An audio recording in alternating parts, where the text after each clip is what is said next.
Hoy he titulado esta enseñanza El sublime valor de la nada. Hace unos días escuchaba a un señor ateo hablar acerca del evangelio, y para él muchas cosas no tenían sentido. Entonces él argumentaba que si Jesús era Dios, ¿por qué no escribió la Biblia él mismo? ¿Por qué depender de humanos insignificantes? Usaba esa palabra.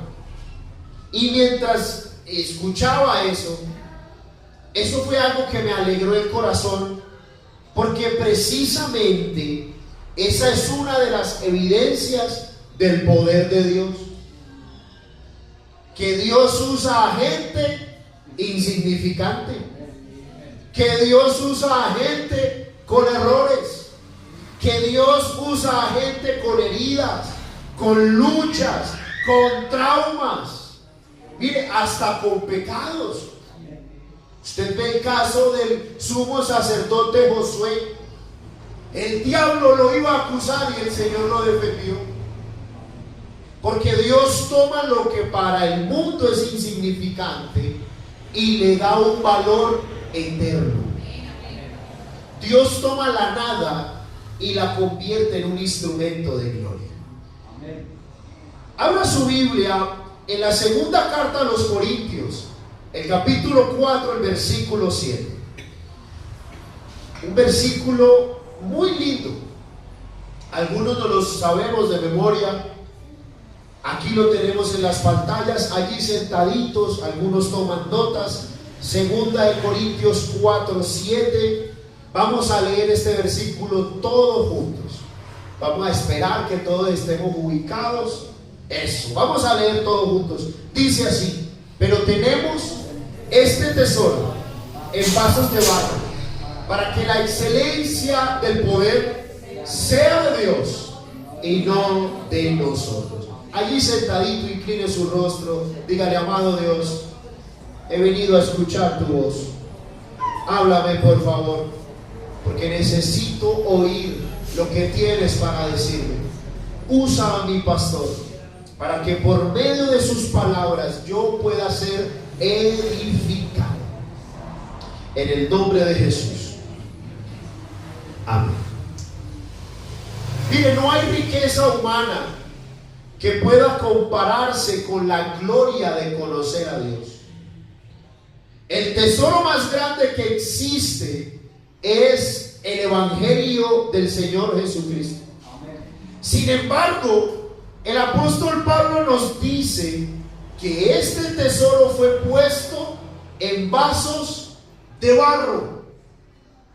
Dios escogió vasos frágiles para que nadie alabara al vaso, sino al tesoro que está dentro de él.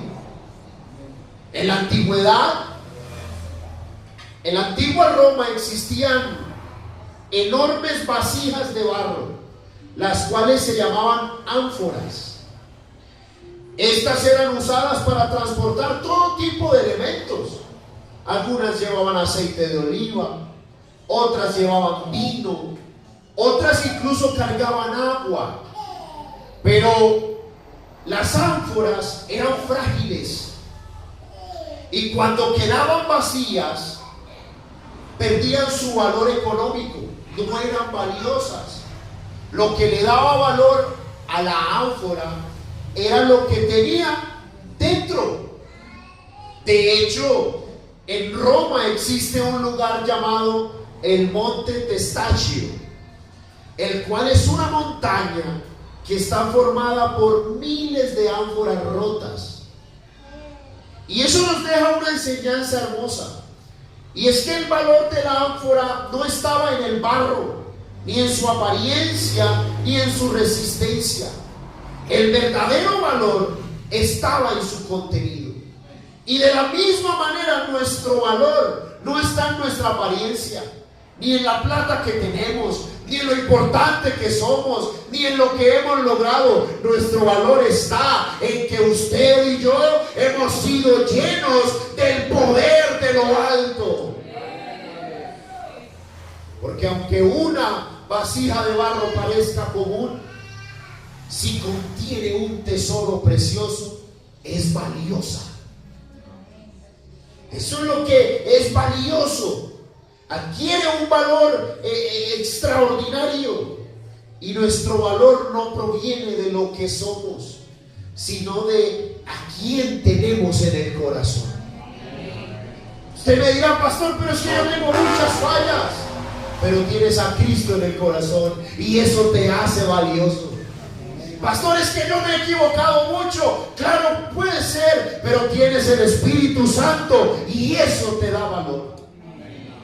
Porque el propósito de Dios nunca fue que el hombre recibiera la gloria. Por eso el Señor no escogió vasos de oro, ni recipientes impresionantes. Dios escogió barro.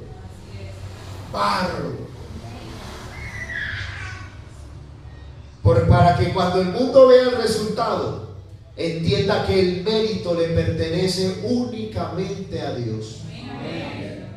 Cuando un hombre débil logra estar firme, no es por él, la gloria es de Dios. Cuando oramos al Señor y hay sanidad divina, la gloria no es del pastor. La gloria la gloria es de ¿quién? Del Señor. Cuando vemos milagros, la gloria no es del el que grita o el que salta, no. Todo es gracias a nuestro Dios.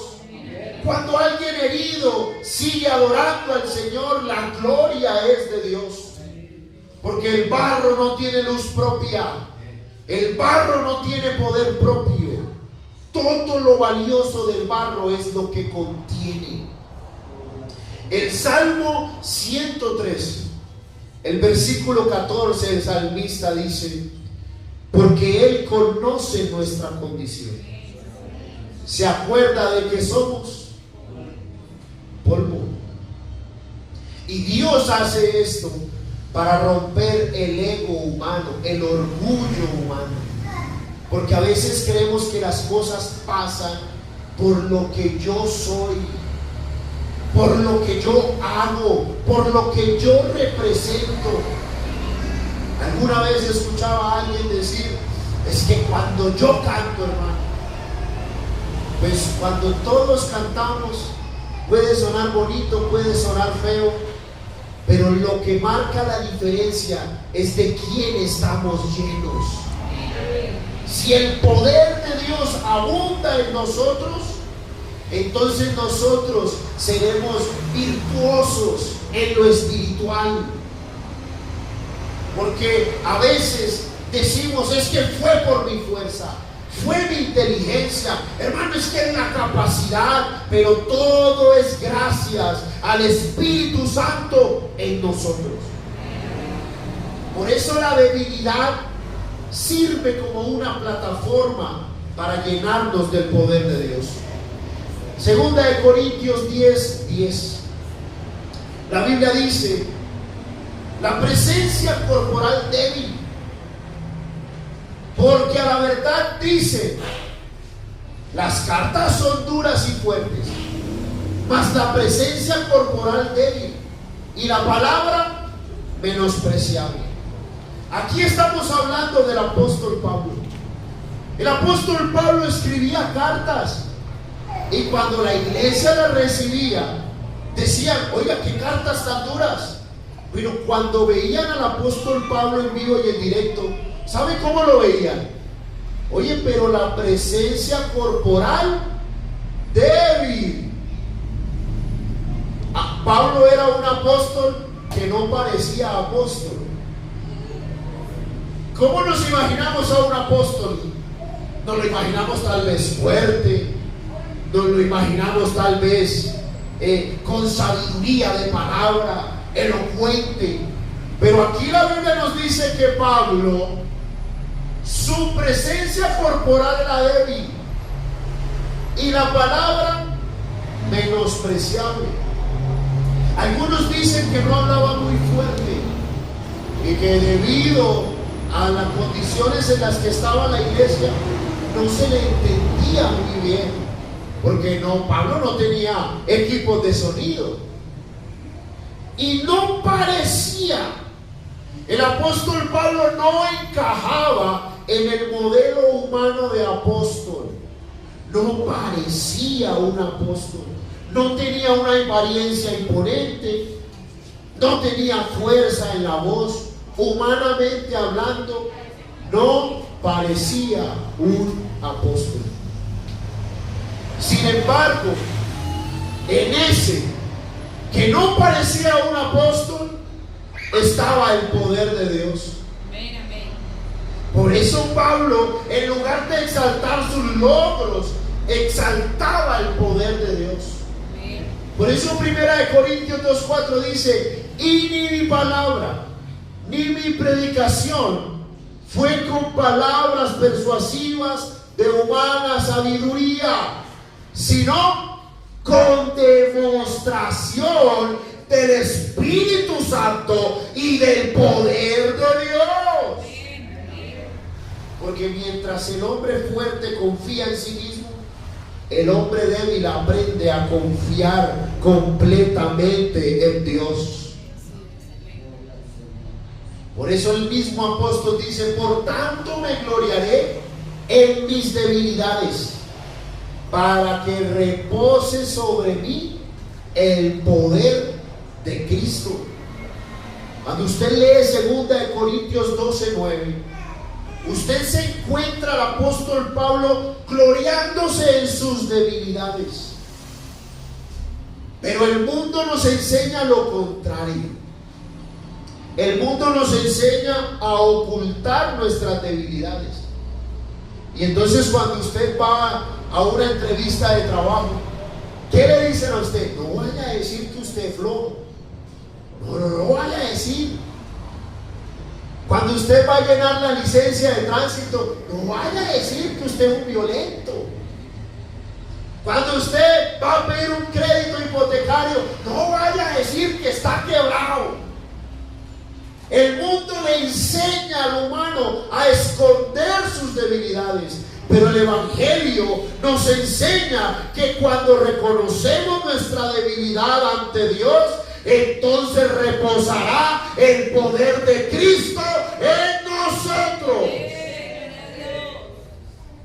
El poder de Cristo reposa en gente que lucha, en gente que llora, en gente que ha sido herida, gente que muchas veces siente que no es lo suficientemente buenos para Dios. Allí es donde reposa el poder de Cristo. Por eso, lo lindo de sentirnos débiles, tristes, cansados, con dudas, es que ahí puede reposar el poder de Cristo.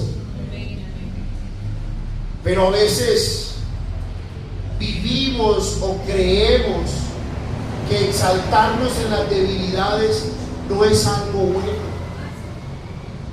Vivimos en una cultura que le dice al ser humano: exáltate a ti mismo, cree en ti mismo. Usted no ha escuchado hasta una canción que dice: creo en mí. ¿No lo han escuchado? La gente: hazte grande, mírate al espejo y repite: soy fuerte, valeroso, victorioso, saca pecho. Y aunque reconocer el valor que Dios nos da no es malo, muchas veces la mal llamada autoestima moderna termina alimentando el orgullo y terminamos siendo altivos de corazón. Y hoy vivimos en una generación que es altiva de corazón. Yo soy el que más puedo, es que yo los he denominado los yoyos. Yo sí predico, yo sí oro, yo sí canto, yo sí soy fiel, yo sí soy bueno, yo sí voy al culto, yo, el yoyo. Pero el Evangelio nos enseña el camino de la humildad. Mira, a mí me alegra cuando recién salía el pastorado, me daba tristeza que me dijeran que no parecía pastor. Pero ahora cuando me lo dicen me da alegría.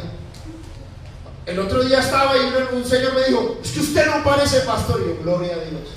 Porque eso significa que Dios sigue obrando en gente que no parece, pero que Dios la sigue usando.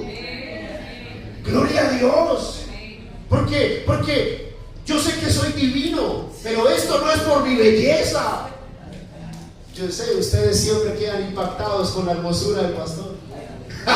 pero esto no es por mi belleza, ni por mi capacidad humana, o porque estudie, no. Esto es porque hay un Dios todopoderoso que llena nuestra vida. Somos vasijas llenas del poder de Dios. ¡Aleluya! Mire, cuando las multitudes comenzaron a seguir a Juan el Bautista, él no buscó protagonismo. ¿Se acuerdan de Juan el Bautista? Y Juan el Bautista tuvo una comunidad grande de seguidores. El Instagram de Juan el Bautista tenía 3 millones de seguidores. Era muy importante. Lo habían invitado a la casa de los famosos.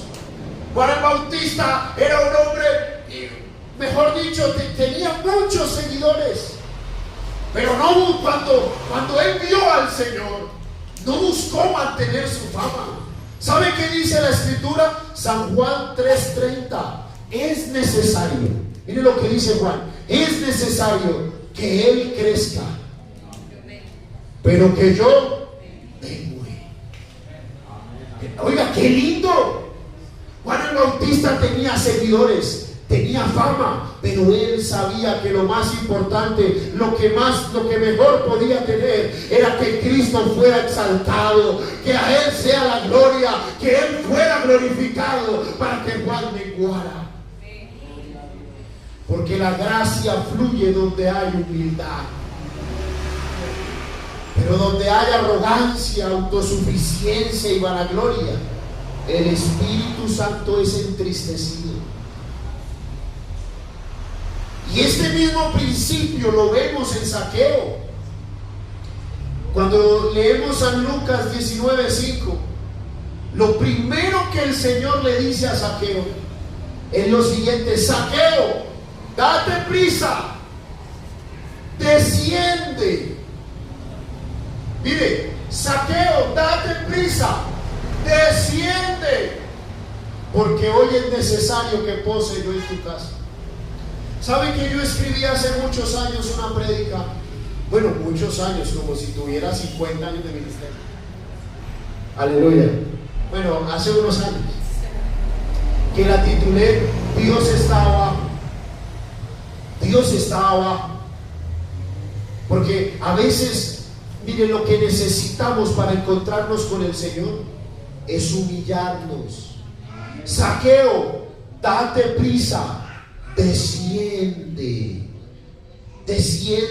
Antes de que el Señor Jesús entrara en su vida, Zaqueo tuvo que bajar, tuvo que humillarse, oiga, Zaqueo fue un hombre que amaneció rico, se acostó pobre, amaneció siendo importante y se acostó siendo humanamente nada. Pero ¿sabe qué? Era una vasija de barro que había sido llena del poder y de la gloria de Dios. Porque Dios, mire, Dios es extraño.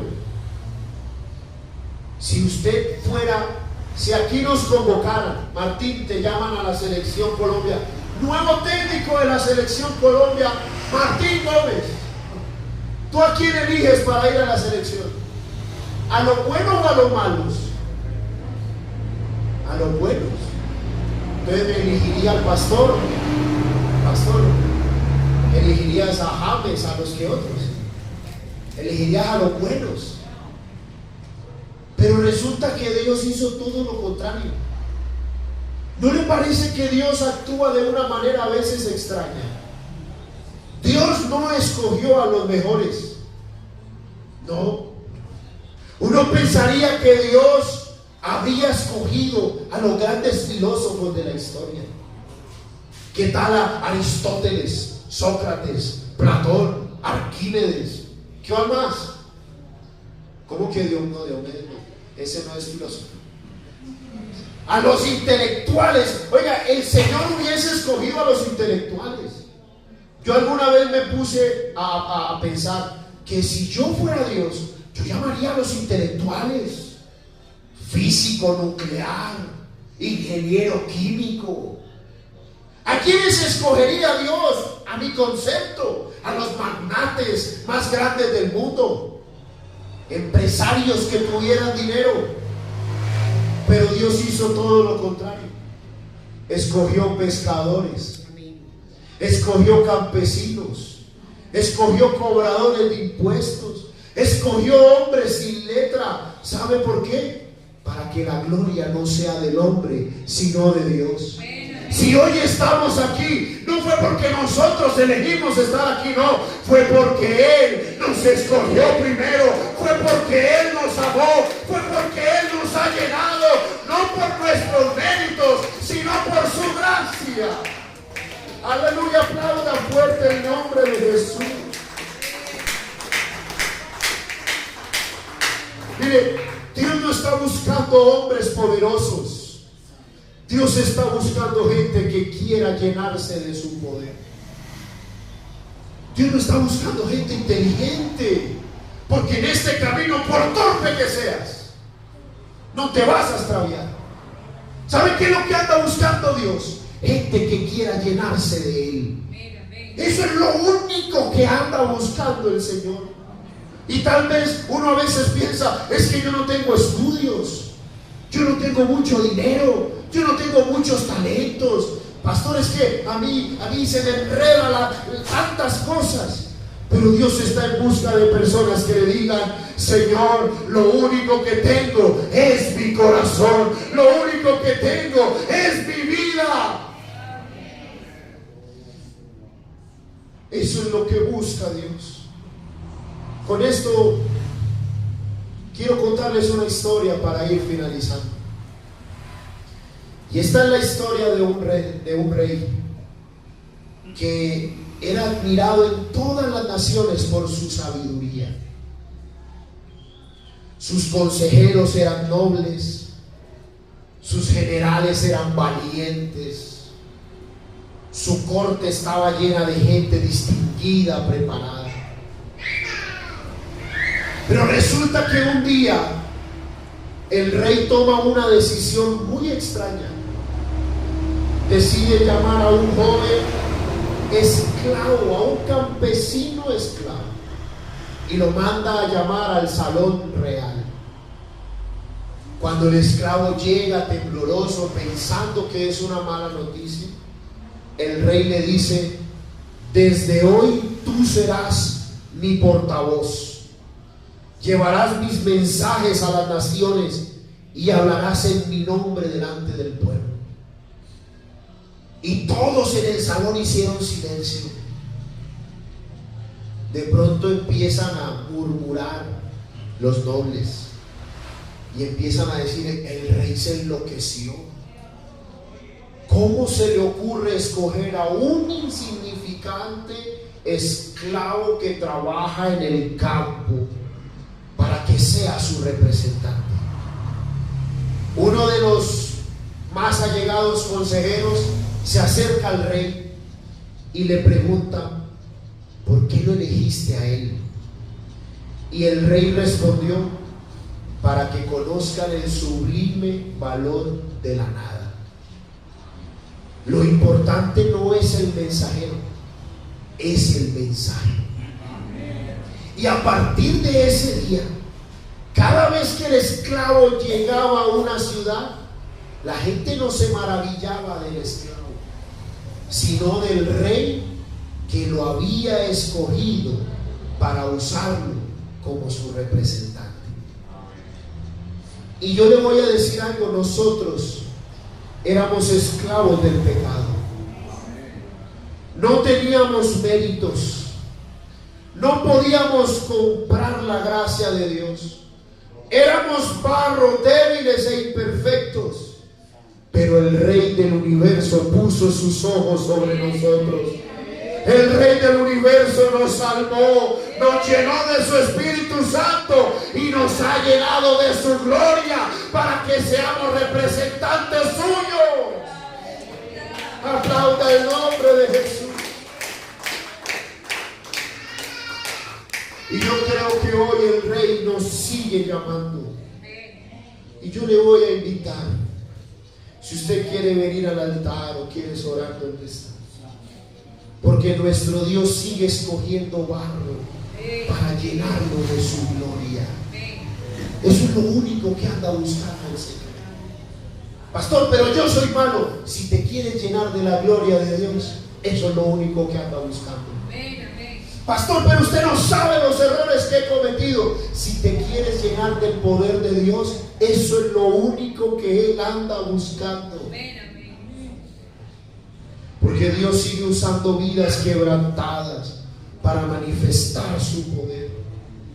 Y yo le voy a invitar, si usted quiere venir al altar y dígale: aquí está mi vida, aquí está mi barro, lléname de tu gloria.